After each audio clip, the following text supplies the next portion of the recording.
Hey everyone and welcome to Storytime. My name is Jake and today we are going to be looking at the subreddit r/maliciouscompliance, where people conform to the letter but not the spirit of a request. If you're new around here, please do hit subscribe down below so that you never miss out on another video. But for now, let's sit back, relax, and enjoy some malicious compliance.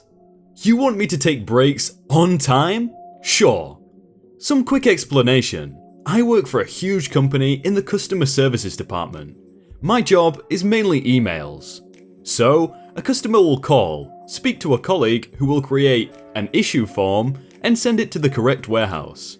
I sometimes have to take calls when it's urgent or serious. Because of this, I can't always take my assigned breaks bang on time.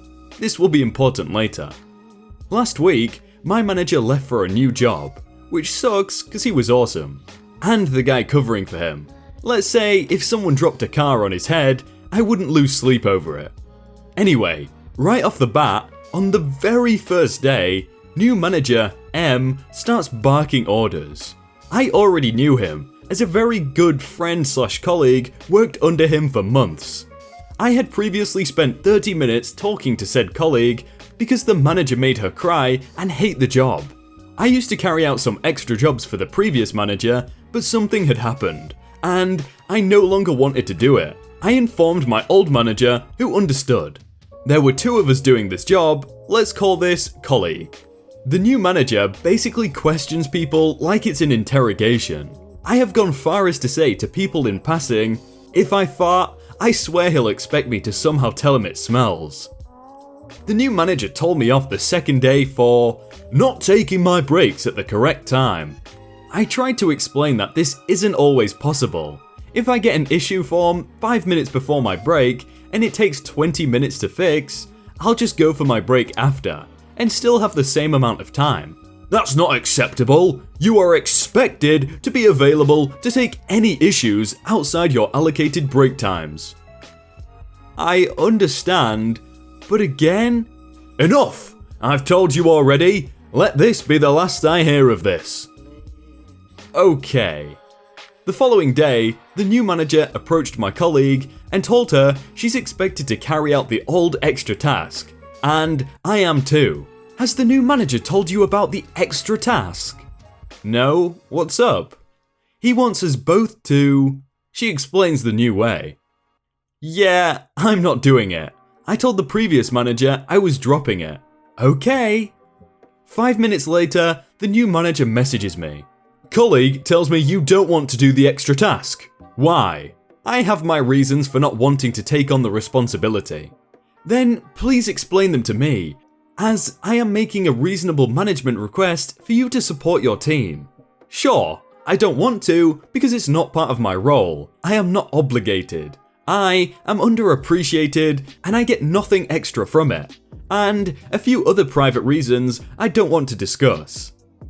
Wow, well, thank you for the support, OP. You are required to follow any reasonable management request given to you. I will pick this up formally with you. You will not be required to do anything that is not as you put it on your part of your job role from now on. Thank you. You never formally asked me to. You told C to tell me. Couple more things were said, but not relevant. So, yesterday, I get a call come through. Which means it is important. Huge issue. I look at the time and it's 2:20. My break is at 2:30. But I take the call. Customer complains and explains the issue. I try to help. 2:29 approaches. I said to the customer, sorry, I have to take my mandatory break now. I will speak to you in 30 minutes. And I hang up the phone. Evidently, the customer called back, spoke to someone else, and put a complaint in place, which ended on manager's hands. M calls me today, asking, why are you so rude and unprofessional to the customer? That attitude is unacceptable, and I will be taking this to HR. And tell them what exactly? That you would threaten me to take my breaks at the correct second, and when I tried to explain the situation, you completely cut me off? I was following your demands, however unreasonable. You weren't willing to listen, so I acted according to your orders. Regardless, I didn't mean it. You had to take it at the correct second. a few minutes either way would have been acceptable. That is not what you've said before, and I no longer wish to continue this argument. If you want to get HR involved, I'm happy to proceed. So now I'm waiting to hear from HR to see what the next step is going to be. I have the evidence compiled that he ordered me to take my break at the specific time, but God knows what will happen. I mean, if I was him, I'd be looking for a new job because that just sounds awful. Doing it my way takes too long? Fine, let's do it your way. In early April, we started a new project at work that required us to tag our customers' products. Tagging is this boring preliminary thing where we make a list of products and all their possible names and enter them into our system. So we know that monkey bread and delicious bread are the same product and should be tagged as delicious monkey bread in our system. Tagging can get quite complex if there are products with similar names. This customer had a ton more products than usual, so I let my manager know it would take me a full day to tag everything. My manager flipped and said it couldn't possibly take that long and it should take me only an hour or so. I told her that based on my preliminary work, there were lots of aliases and I had budgeted one day because it was a critical step that I didn't want to rush.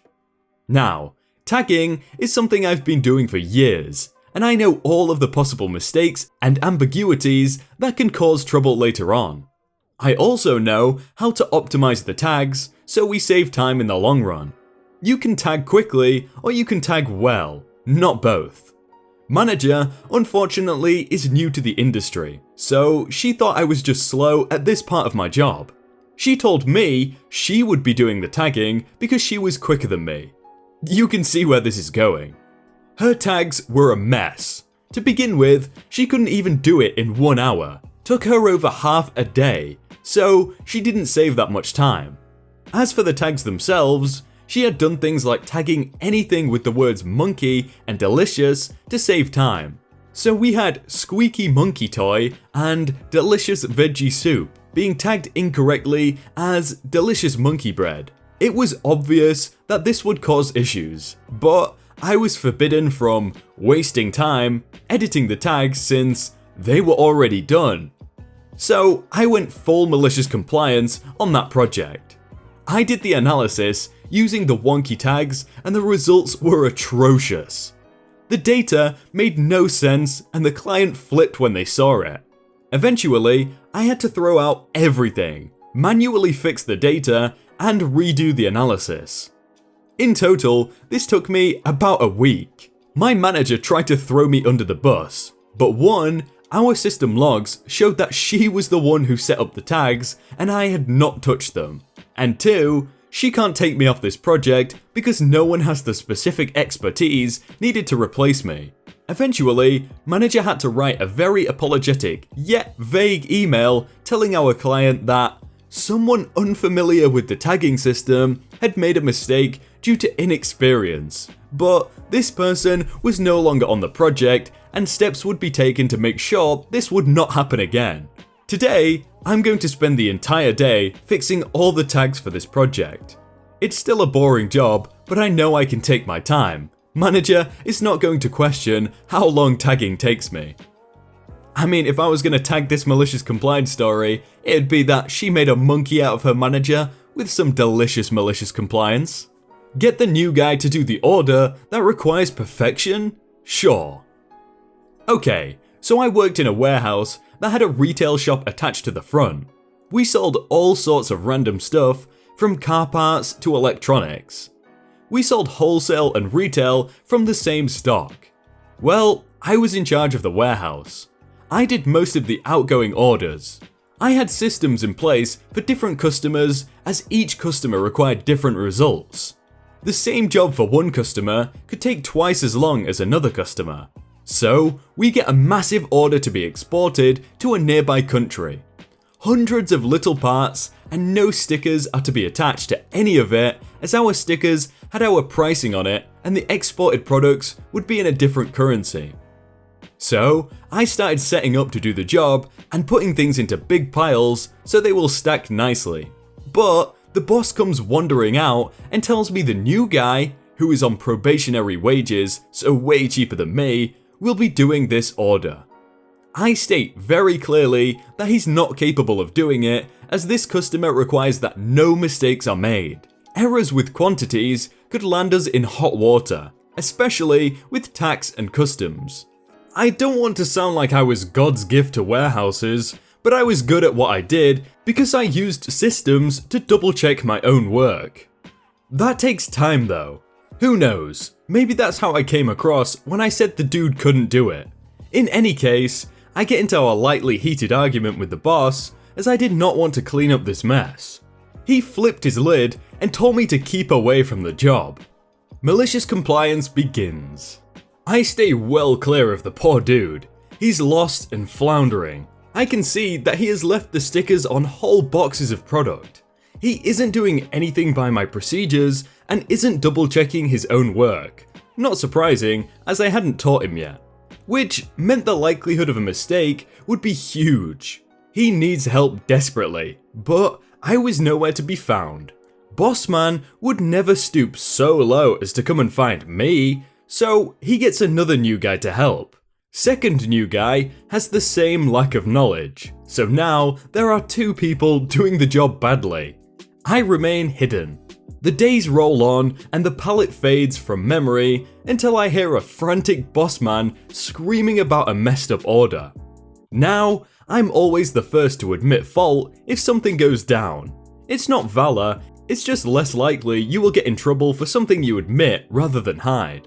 So, I go in and see what's happening to try and fix whatever order had been routed. He's going off like a frog in a sock. His face is red and his breathing is laboured. Apoplexy is setting in. He's had to give thousands of dollars of stock away as an entire order was rejected for being totally and utterly wrong. Entire boxes of hundreds of parts are incorrect as someone has read the part number wrong. There were hundreds of stickers on product. Some parts were oversupplied and some under, but notably, the entire value of the supplied product exceeds the invoiced amount. This is very bad. He comes straight at me, waving the pick list like some demented zombie, yelling about incompetence and stupidity. He shoves it in my face, and I quickly look at the bottom to notice a severe lack of my signature. There are, in fact, two names at the bottom of that sheet, but neither of them are mine. I calmly hand it back and say those deadly words I had rehearsed earlier. Sorry, nothing to do with me. You'll have to check with those guys. The look of sudden realization was beautiful. I heard him try to blame the two new guys and yell at them, but they rightly said, "We did our best, it was our first time, and Papa Oo Mau Mau was supposed to do it anyway. He knows all the procedures." And it kind of fell flat after that. I encountered this sort of thing a lot, but as the head stock attendant, I usually had the clout to tell them to jam it. I couldn't veto the boss though, so this sort of thing tended to only occur when he decided to get involved. And that is why good managers let their workers do their jobs, and bad managers always think they know better. Want me to feed my kid breakfast? Whatever you say. Mum is visiting and told me this story.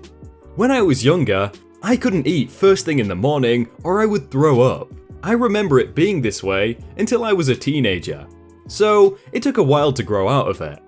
Both my parents worked, so my mum would take me to a daycare when I was too young for school, and I was about 2 or 3 in this story. She would drop me off fairly early, around 7 or so. I would have already been awake for an hour at this point. The daycare would provide a snack at 10 AM, no earlier, and all the kids ate at the same time. And since I had been awake with no food since 6 AM, I would start complaining about being hungry around 9 AM. Now, my mum had me young. She would have been 17 or 18 at this time.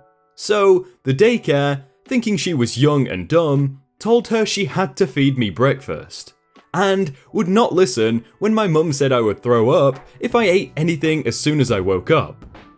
This went on for a few weeks before she decided to maliciously comply. Next time she dropped me off at the daycare, I had just eaten a biscuit from McDonald's.